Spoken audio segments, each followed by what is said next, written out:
شوہر بہت زیادہ نادار و مفلس ہے، تب بھی اسی شوہر کے ساتھ وفاداری کرو، اس کے ساتھ غداری مت کرو۔ اگر کوئی انسان کتنا ہی زیور کا لالچ دے، کتنی دولت کا لالچ دے، کتنے ہی کاروں میں بائک پہ گھومنے پھرنے کا لالچ دے، کبھی کسی کی طرف نگاہ اٹھا کر نہ دیکھنا، اس لیے کہ اگر دنیا کے اندر کسی کے زیور کے لالچ میں پھنس کر، اگر کسی دنیا دار انسان کی لالچ میں آ کر تم اپنی آبرو کا سودا کر بیٹھو گی، تم اپنی عزت کا سودا کر بیٹھو گی، سب کچھ چلا جائے گا، دنیا میں عزت بھی چلی جائے گی اور آخرت میں تم جہنم کا ایندھن بنو گی۔ اور اگر تم نے اپنی عزت کو سنبھال کر رکھا، اپنی حیا کو سنبھال کر رکھا اور غریب شوہر کے ساتھ تم نے وفاداری کے ساتھ اپنے شوہر کے ساتھ وفاداری کی، تو نبی کا فرمان سنو، میرے آقا فرماتے ہیں جو عورت اپنے غریب شوہر کے ساتھ وفاداری کے ساتھ رہتی ہے، اپنی آبرو کا سودا نہیں کرتی، ایسی عورت کو اللہ میری بیٹی فاطمہ کے ساتھ بغیر حساب و کتاب جنت میں داخل فرمائے گا۔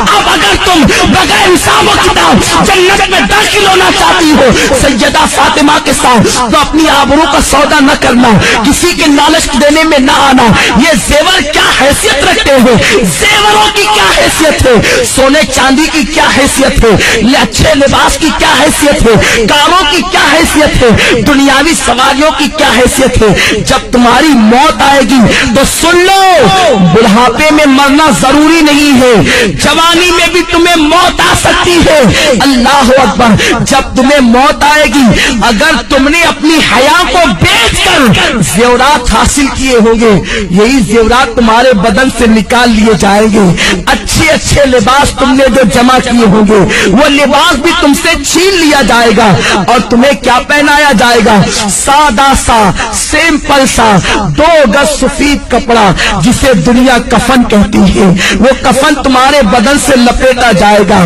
کافور کی وہ غمگین خوشبو تمہارے بدن سے لگائی جائے گی۔ تمہاری سہیلیاں آج جو تم سے کہتی ہے چل، اس غربت میں کیا رکھا ہے، اس غربت میں کیا رکھا ہے، چل چل کر عیش کی زندگی گزار۔ یاد رکھنا،